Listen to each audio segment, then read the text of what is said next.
teman-teman Pemprov, monggo ini dimanfaatkan dengan sebaik mungkin program yang sudah bagus ini untuk bisa saling menguatkan, saling memberikan support dari semua OPD. Begitu juga dengan teman-teman di DPRD juga akan melepas ego sektornya, tidak melihat latar belakang partainya. Yang penting memang masyarakat semuanya bisa menikmati program-program perhutanan sosial ini demi untuk kemakmuran masyarakat.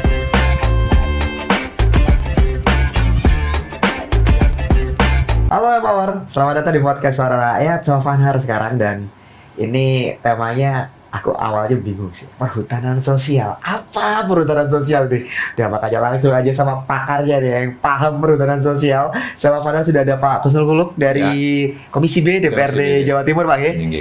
Pak, saya tuh jujur Pak ya, ketika tahu temanya perhutanan sosial, apa tuh sebenarnya Pak perhutanan sosial ini Pak? Jadi ini sebuah terobosan baru yang dilakukan oleh pemerintah. Kalau bahasa saya mengambil sebagian perannya perum perhutani. Dulu tahunya orang perhutani aja. Iya, benar. Yang nanam kayu-kayu dan seterusnya. Dengan perhutanan sosial ini ada sistem pengolahan hutan lestari yang dilaksanakan oleh masyarakat, di mana ini lokasinya ada di hutan negara. Oh, jadi masyarakat boleh memanfaatkan. Untuk ya. apa Pak pemanfaatannya Pak? Banyak, ya. Misalnya untuk pertanian, termasuk perikanan boleh, kalau memang airnya memungkinkan di situ. Atau hanya memanfaatkan misalnya karena sudah ada tegakan kayu yang sudah besar-besar, hanya ditanami rumput untuk peternakannya mereka. Oh, berarti hutannya boleh dimanfaatkan untuk hal-hal tersebut tadi, ya, Pak Kusnul? Ya. Wah, ini jadi menarik sih karena baru ini. Saya baru tahu konsep ini hari ini ya, baru keras lah, aku langsung nanya apa tuh Pak perhutanan sosial itu. Nah, terus manfaatnya otomatis masyarakat bisa garap itu lahan Pak ya? Ya. Tanpa sewa. Tanpa sewa. Ya. Jadi sepeser pun kalau sistem perhutanan sosial ini milik masyarakat. Kalau perhutani kan ada sharingnya. Ya. Ada sharing 60-30, 40-60, itu ada sharingnya. Tapi untuk perhutanan sosial ini murni semuanya dikelola, diberikan ke masyarakat. Untung banget loh ini masyarakat Ya, Pak. Jadi kan nggak perlu bayar sewa lahan loh Pak. Betul Mas. Padahal kalau kita ngomong sektor pertanian, peternakan yang mahal lahannya. Lahannya ya Pak. Ini selesai gitu kan. Jadi untungnya masyarakat yang ada di sekitar hutan atau bahkan ada yang di dalam hutan ya. Oke. Karena masyarakat kita ini kalau menurut data BPS itu ada 32 juta masyarakat yang ada di dalam hutan. Banyak Pak ya. Banyak banget ya. 32 juta Pak ya. Iya. Astaga. So far Pak, program ini berjalannya seperti apa? Evaluasi dari Pak Kusnul. Jadi alhamdulillah Jawa Timur di tahun 2025 ini, tepatnya tanggal 21 Agustus kemarin, mendapatkan penghargaan provinsi yang menjadi juara nasional terkait dengan pengelolaan perhutanan sosial ini. Mendapat penghargaan gubernur kita dari Menteri Lingkungan Hidup. Yang diserahkan di Jakarta. Wah, luar biasa sih ini berarti programnya ternyata berhasil Pak. Berhasil. Luar biasa sih, Father nggak nyangka. Tapi kalau untuk cakupannya Pak, jangan-jangan berhasil ini kan kalau dari 100 wilayah katakanlah, ya cuman wilayah tertentu aja yang bisa achieve sampai 90 gitu. Ya. Gimana tuh Pak? Ini kan sekarang sudah ada di 24 kabupaten kota. Artinya dari 38 kabupaten kota Jawa Timur ini sudah ada 24 kabupaten kota. Berarti kan ini jangkauannya luas, banyak. Yang belum kenapa Pak? Saya kok penasaran. Yang belum ya karena tidak ada hutannya. Oh, jadi yang belum ini bukan karena tidak optimal, bukan. Tapi karena ya memang karena air hutannya gitu ya Pak. Surabaya kan tidak ada hutannya. Iya juga sih Pak ya. Iya juga ya, begitu ngomong Surabaya, kota-kota besar, Malang gitu ya. Kota Malang, kabupatennya ada. Kabupatennya ada Pak, kotanya yang nggak ada kan. Madiun kotanya gitu kan.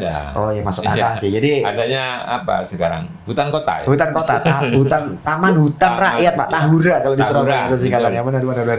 Jadi nggak boleh negatif tingginya Pak.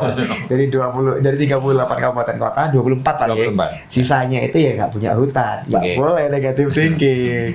Berarti Pokmas-Pokmasnya sudah terlibat aktif dong kalau gitu Pak? Iya. Jadi ada namanya KUPS ya.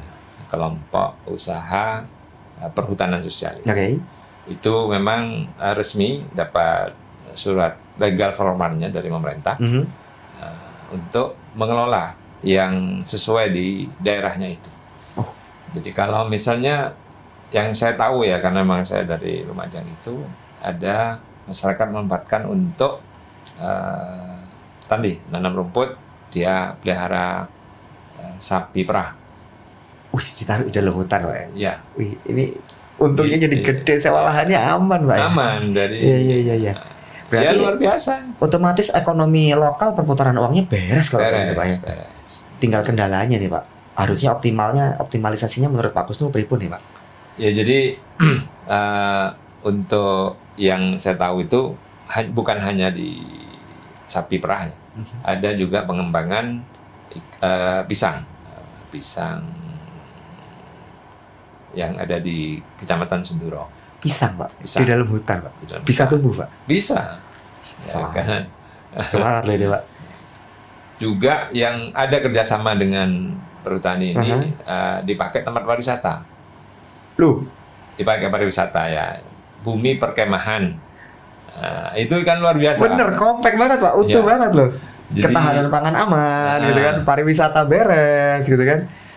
Luar biasa, Mas. Iya loh, Pak. Ternyata ya itu loh kan. Berarti wilayahmu itu nggak buruk-buruk amat. Kadang kan orang kan isinya, wah nggak bisa, pemerintah Ya. nggak kerja. Ini bukti nyata bahwa teman-teman DPR di Jawa Timur dan pemerintah bisa mengoptimalkan untuk masyarakat juga, Jadi tuh, Pak. jangan kabur dulu, Mas. Jangan kabur dulu, Jangan. jangan kabur dulu. Karena ternyata masih banyak area-area yang bisa kamu manfaatkan Betul. gratis. Iya. Dan ini sudah disediakan oleh pemerintah, Pak ya. Betul. Gen Z yang terlibat di program ini banyak nggak, Pak? Agensinya ini yang masih saya melihat kurang respon, kurang banyak ya. Oke. Ya mungkin karena dia hitungannya masih belum mendapatkan uang yang banyak. Kita kan dengan Gen Z sekarang ini berpikirnya juga kadang bingung. Mhm. Karena ada beberapa laporan dari kabupaten itu sudah diterima di PNS, itu mengundurkan diri Gen Z itu ya. Karena tidak sebanding katanya kalau dengan penghasilannya dia. Lah, nggak sebanding dengan penghasilannya dia itu, Pak. Memangnya ketimpangannya sejauh itu, Pak? Disparitasnya jauh, Pak? Ya kalau PNS kan sebetulnya lumayan lah ya. Tapi kalau misalnya dibandingkan dengan penghasilan YouTuber, ya nggak ada apa-apanya. gitu Iya, ya. iya sih. Tapi jadi PNS sama kelompok yang memanfaatkan program perhutanan sosial ini, Pak. Ya, Sebenarnya untungnya kalau dimaksimalkan, untung Ya. mana tuh, Pak? ya saya melihat kalau misalnya di sekitar hutan itu orang bisa pelihara sapi perah, taruhlah 10 ekor, itu sudah lumayan besar untungnya. Sebenarnya. Sebenarnya ya, karena susu ini kan lumayan bagus lah sekarang pasarnya ya. Dengan kucing-kucing kemarin harga yang hancur itu, terus mentan turun, mendak turun, akhirnya kan sekarang relatif stabil. Tapi memang naik turun, Pak ya, sektor Ya, itu ya. relatif stabil tapi. Tapi kalau misalkan Gen Z nih nggak mau ke sektor pertanian atau peternakannya, boleh kan jadi pariwisata, Pak? Boleh. Loh, ya boleh. apa kan ruangnya besar gitu kan. Kamu ngelihat ada area hutan nasional milik Pemprov misalnya, Ya. wah ini isok ke camping itu boleh, Betul, Pak. Ya? boleh. Ngurusnya pripun, Pak? Ya tinggal mengajukan ke dinas terkait. Aha. Terdekatnya itu ada namanya CDK, Cabang Dinas Kehutanan. Oke. Cabang Dinas Kehutanan di Lumajang ada, di Jember ada, di Malang ada, itu tinggal minta saja. Jadi di Lumajang itu ada wisata misalnya kebun pinus. Nah, itu kan dimanfaatkan untuk outbound apa semuanya. Itu kalau ketika dikelola dengan baik, ya lumayan Mas. Ya. Sangat lirik. Sepintas kayak perhutanan sosial, oh posisi relevan tak sama kondisi sekarang. Nah, Enggak ternyata, Pak ya. enggak. Ternyata enggak juga, tapi pasti ada tantangannya toh, Pak. Iya. Nah, kita bahas itu nanti ya, Pak Mar. Tetap di podcast Suara Rakyat.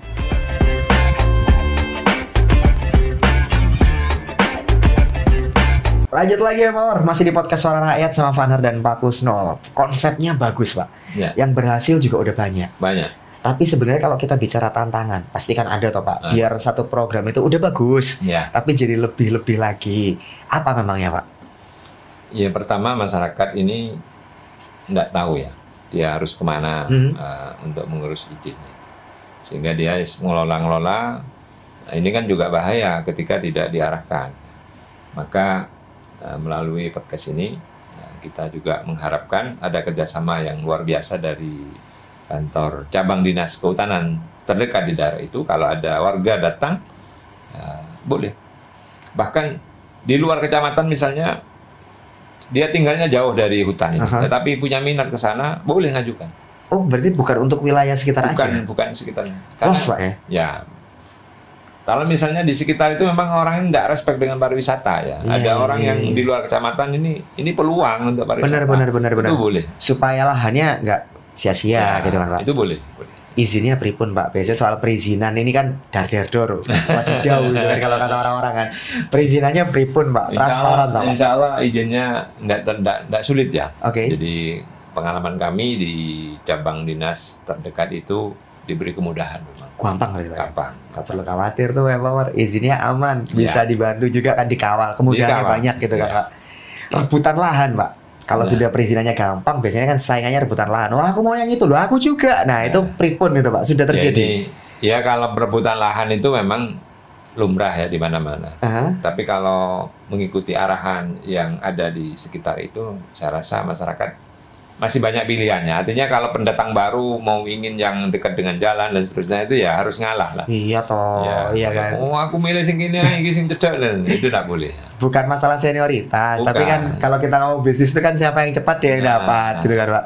Masyarakat juga harapannya jangan sampai ini seolah-olah punyanya dia menjadi hak milik ya. Lu ya itu bahaya toh, Pak. Ini yang bahaya. Karena bagaimanapun juga itu lahan milik pemerintah. Pemerintah. Jadi di hutan negara ini ya, di hutan Oke, negara. nah Ini jangan yang harus sampai. terus dikuatkan, jangan sampai dia ngomong ini bapak saya sudah 10 tahun garap di sini. Ini punya mbah saya, bapak saya. Itu Iya, Pak, kayak gitu. Tapi belum ada ya untungnya masalah seperti itu. belum. Untuk Programnya mulai kapan tuh memang? Maksudnya start awalnya kapan tuh, Pak? kalau saya lihat di masanya Pak SBY itu sudah jalan. Oh ya, berarti masuk akal ya. Kalau Pak tadi Pak Gusnul bilang mbah saya gitu kan. Iya. Iya, tapi untungnya enggak ya. Ini Enggak, alhamdulillah ini. berarti masyarakat Jawa Timur ini masih tahu diri, Pak. Iya. Sadar porsi. Betul. Uangnya loh, Pak. Menciptakan ekosistem masyarakat yang sadar porsi itu susah loh, Pak. Kalau gitu berarti, nah khawatirnya gini, Pak. Ketika hutan itu dimanfaatkan untuk pariwisata misalnya gitu kan, atau mungkin jadi area ternak sapi perah. Ya. Nyeimbanginnya pripun, Pak, antara ekonomi sama kelestarian lingkungan? Kan jadi agak timpang ya. Enggak ya. Jadi perhutanan sosial ini memang kita juga diminta untuk bisa melestarikan hutan, tetapi juga punya nilai ekonomi. Taruhlah yang di tempat berwisata itu Gelagah Harum itu, ya ada penghijauan, program penghijauan.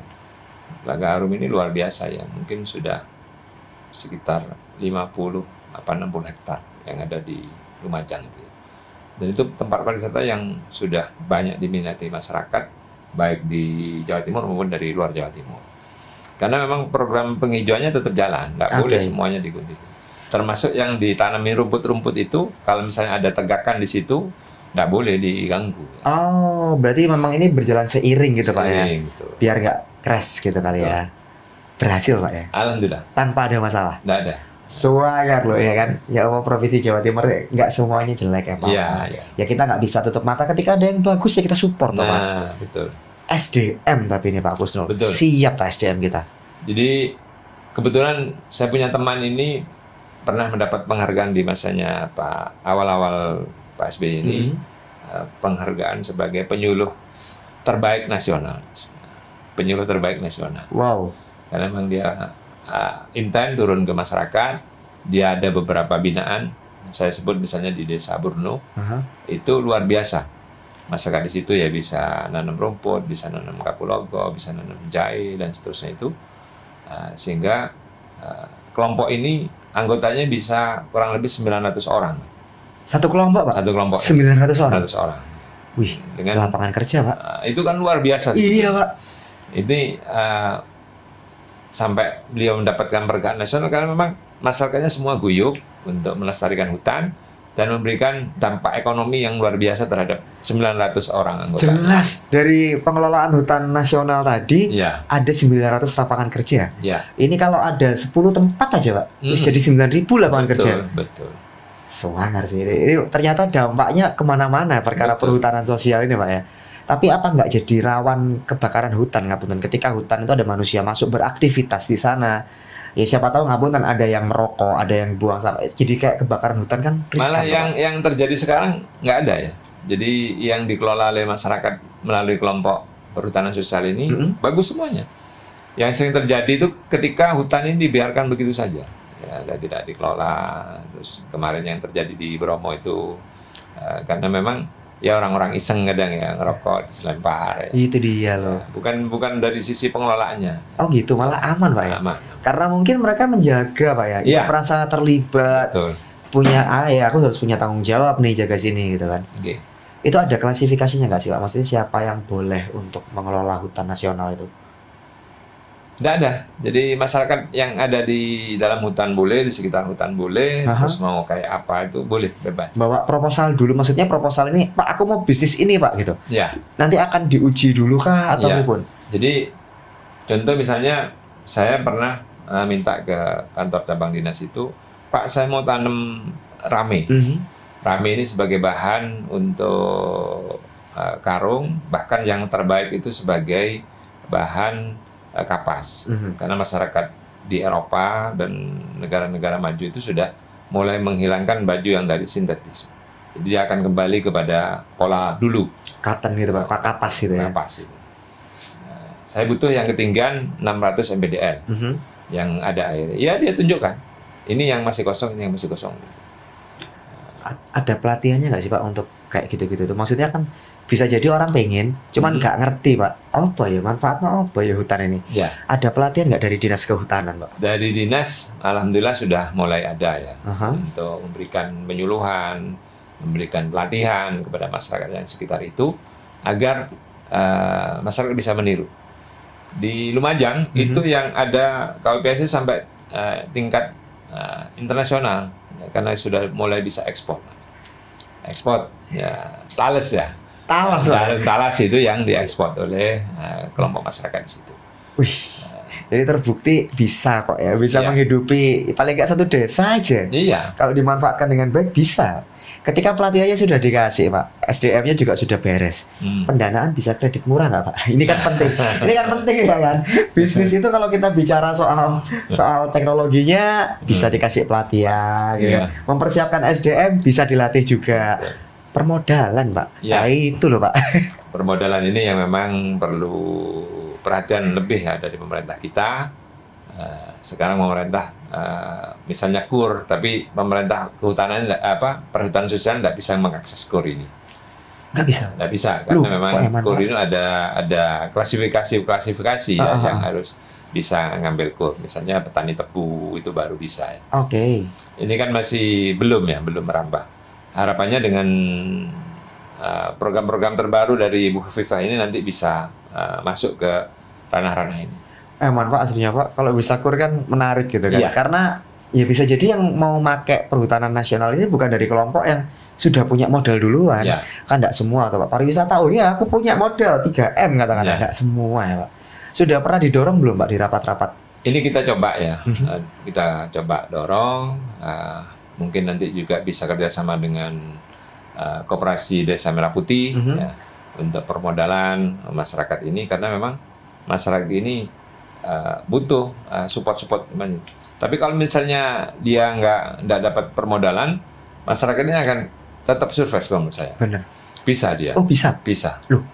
Karena mudah sebetulnya ya. Saya ambil contoh mereka nanam pisang. Aha. Itu sebetulnya modalnya nggak terlalu besar. Karena Iya sih ya. ya, Benar juga sih. dan pisang yang dari Lumajang Kirana ini sudah mulai bisa masuk ranah ekspor, Mas. Harus dimotivasi tuh Pak. Berarti, Pak. Motivasi, ya. Yang angel kan kayak gitu, masyarakat Ya. kita itu bukan mendiskreditkan masyarakat, bukan, tapi kan hampir sebagian besarnya itu kalau udah kita ngomong usaha gak ada modal Ya. aku, nah itu kan. Itu yang nggak boleh ya. Karena Iya. kalau sudah tidak ada modal dia tidak mau kerja, tidak mau gerak itu yang Lah iya kurang. itu. Soal perhutanan sosial bagus tuh. Ini kan programnya jalannya udah bagus nih. Oke. Berarti pengawasannya kan harus kuat ya Pak. Ya. Pripun. Tapi nanti dulu Pak. Tahu jangan kemana-mana ya Pak. Tetap di podcast Suara Rakyat.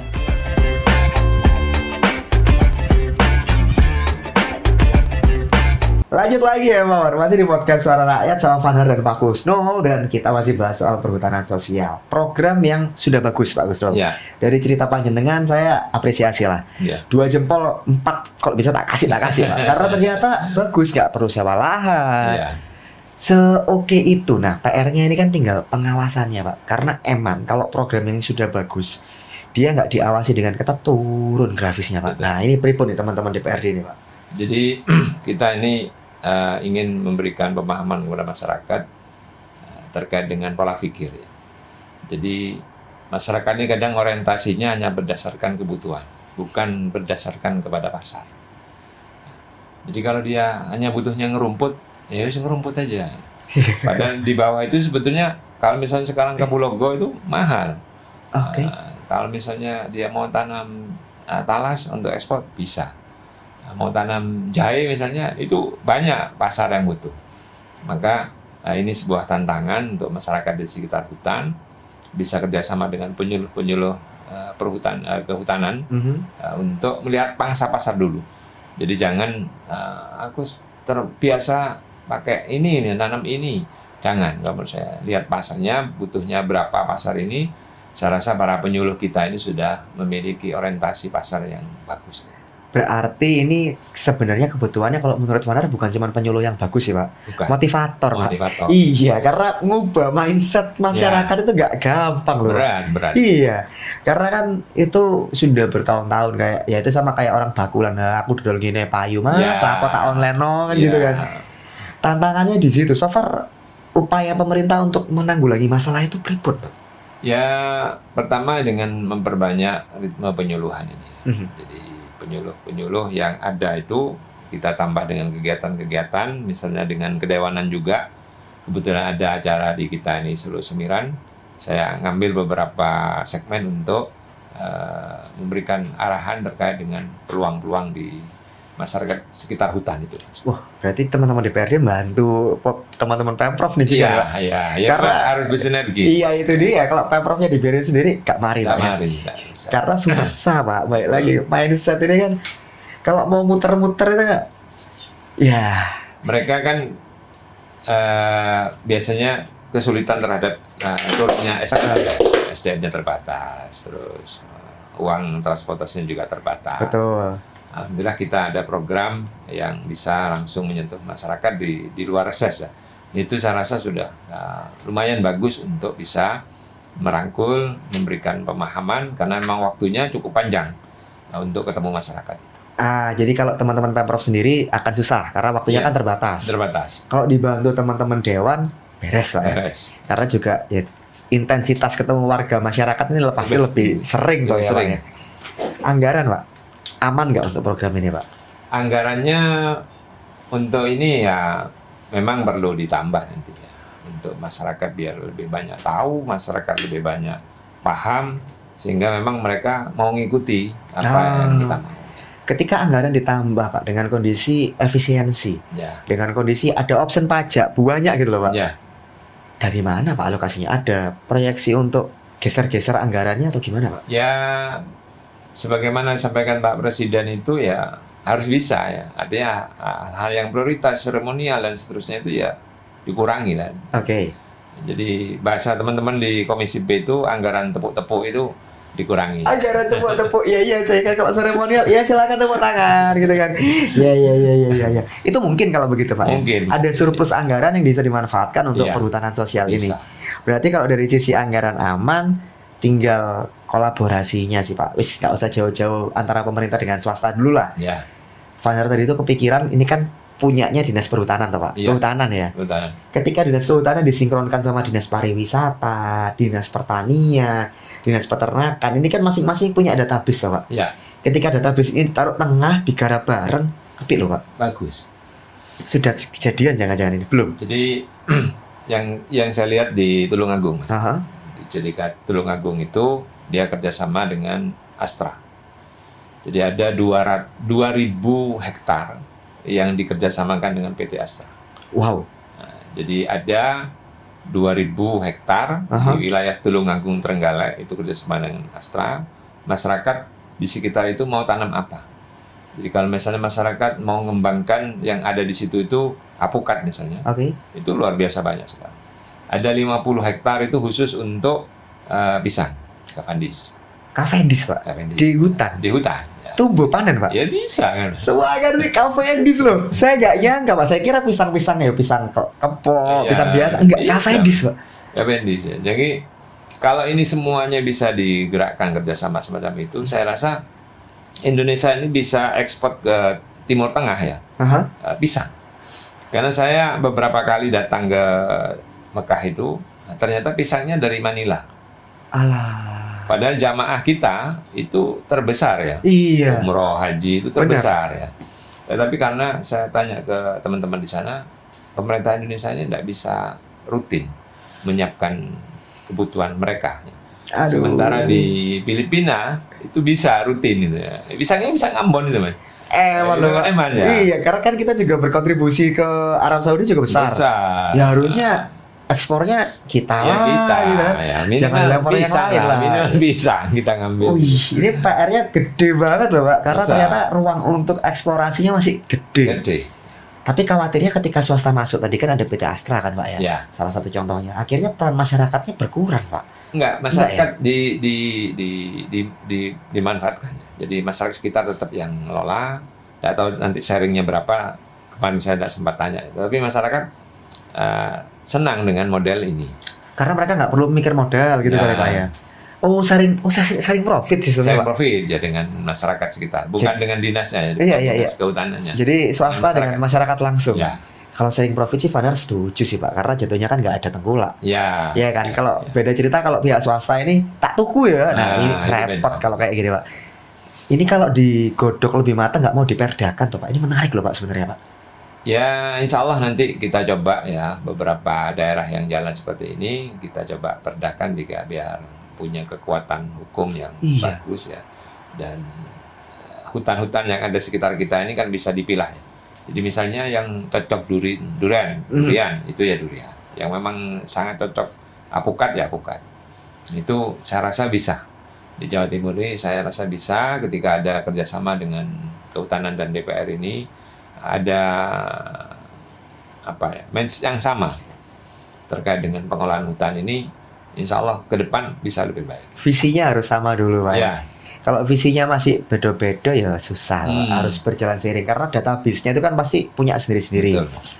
Nyatuin database itu pasti kan ego sektoral pasti muncul, Pak. So far kalau prediksi panjenengan, Pak Kusno, aman nggak sih ini? Bisa ditanggulangin nggak sih ini? Harus siapa nih yang berperan supaya udah ego sektornya pinggirin. Ini untuk masyarakat nih. Nah ini peran siapa nih, Pak? Ya, leading sektor yang utamanya ini kan sebagai pemimpin di Jawa Timur gubernur. Oke. Jadi kalau gubernur ini memberikan arahan untuk melepaskan ego sektor masing-masing, selesai.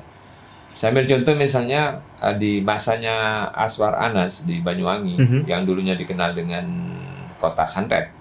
Ya. Kota santet. Iya sih, nggak salah sih Banyuwangi kan. Pariwisata yang betul.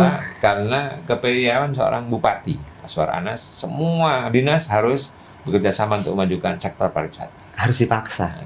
Dan terbukti 10 tahun selesai. Iya sih. Nah, gubernur ini harus gitu. Jadi kalau gubernur ini masih di sisa waktu beliau menjabat ini bisa dioptimalkan peran beliau untuk menghilangkan ego sektornya masing-masing UBD untuk memajukan kehutanan sosial, karena ini akan meningkatkan perekonomian masyarakat kita. Selesai. Memang posisi sekarang, Pak ya, kalau hari inilah soal ego sektoral masing-masing UPD sebesar itukah, Pak, di Jawa Timur? Masih. Oh iya, Pak? Masih. Padahal kalau dari ini saja dijalankan ya, yang ada sekarang ini kan sudah ada sekitar 150.000 kakak. Iya. Yang bisa mengambil manfaat dari perhutanan sosial ini. Posisi ego sektoral masih tinggi, Pak ya? Masih tinggi. Programnya aja bagus. Ya. Berjalan dengan baik gitu kan. Apalagi kalau ego sektoral ini bisa dihilangkan gitu kan. Ya. Jelas bakal tambah bagus lagi loh, Pak. Tinggal itu tadi ya, dari leading sektornya mau atau tidak gitu kan. Karena ini butuh dipaksa ya, Pak. Nah, sayangnya butuh dipaksa. Harus dipaksa. Jadi yang butuh motivasi dua sisi, Pak ya. Dari sisi masyarakatnya juga butuh motivasi. Betul. Butuh motivasi untuk, kamu jangan terjebak di produk yang itu aja. Dari sisi ASN-nya juga, ayo, ini kita jadi satu ya. Kamu dari dinas kehutanan, kamu dari dinas pariwisata, gitu kan. Kamu harus jalan bareng, gerak bareng untuk masyarakat. Gitu. Termasuk dari Bank Jatim, Mas. Permodalan atau JSR-nya JSR-nya memberikan ke masyarakat sekitar hutan ya sedikit membantu mereka. Soal JSR ini jadi menarik nih, Pak. BUMD di Jawa Timur kan banyak. Iya. CSR-nya kan harusnya bisa buat itu semua, toh Pak? Bisa. Tapi belum Pak ya? Belum, yang bisa memberikan profit kan hanya Bang Jatim. Iya juga sih. Iya juga sih. Iya. Aku baru keinget itu. Yang lain belum. Iya benar-benar. Memang bukan mitranya Komisi B nih, Pak, tapi nggak pernah minta Bang Jatim, ayo CSR-nya buat perhutanan lah. Belum kita ya. Dari kita melalui fraksi menyampaikan untuk yang bermitra di Komisi C dengan Bang Jatim ini untuk menyisihkan sebagiannya untuk kegiatan perhutanan sosial. So far yang udah masuk CSR-nya dari mana aja Pak Kusnul? Untuk perhutanan sosial Pak ya? Yang saya tahu yang di Lumajang ini dari BNI sama Bang Jatim. Wah. Jadi ada Kampung Pisang ya di Senduro itu dari BNI. Ayo, teman-teman swasta masuklah perhutanan Ya. sosial. CSR-nya juga bisa bikin kamu profit. Kok bisa? Sharing profit Pak ya? Betul. Nggak 100% CSR. Kamu juga bisa, bisnis juga bisa di situ kan. Ya. Terakhir nih Pak Kusnul, pesan Pak Kusnul buat masyarakat mungkin yang mau terlibat di perhutanan sosial, atau mungkin buat teman-teman Pemprov, monggo mau yang mana Pak Kusnul, silakan. Oke. Jadi dari teman-teman Pemprov, monggo ini dimanfaatkan dengan sebaik mungkin program yang sudah bagus ini untuk bisa saling menguatkan, saling memberikan support dari semua OPD. Bu juga dengan teman-teman di DPRD juga akan melepas ego sektornya, tidak melihat latar belakang partainya. Yang penting memang masyarakat semuanya bisa menikmati program-program perhutanan sosial ini demi untuk kemakmuran masyarakatnya. Nah, itu dia, ego sektoralnya dilepas. Yeah. Nggak cuma OPD ternyata Pak ya, Iya. DPRD-nya juga ya. Ya, sama. Semuanya harus melepaskan ego sektoralnya supaya masyarakat bisa lebih oke lagi. Terima kasih banyak Pak Kusnul. Iya, sama-sama. Insight-nya luar biasa banget. Empower, kamu share deh episode ini seluas-luasnya, karena perhutanan sosial itu ternyata potensi membuka lapangan kerja. Satu hutan aja bisa 900 loh tadi Pak. Iya. Itu bukan satu hutan ya, satu Bukan. area Pak ya. Satu area. Lah, satu area aja 900, apalagi 10 ya ketemu 9.000 loh. Ya. Jangan lupa kamu juga harus like sama subscribe biar kamu tahu episode podcast Suara Rakyat lainnya ada apa. Terbukti kan, podcast Suara Rakyat isinya insight-nya daging semua kan. Bisa bikin kamu lebih untung lagi, bisa lebih bikin kamu berdikari. Sekali lagi terima kasih banyak Pak Ya, Kusnul. sama-sama. Vaner pamit, anyway Mawar, Pak Kusnul juga pamit. Sampai Oke. ketemu lagi Pak Kusnul. Ya. Have a good day ya Mawar. Assalamualaikum warahmatullahi wabarakatuh. Waalaikumsalam. Bye-bye.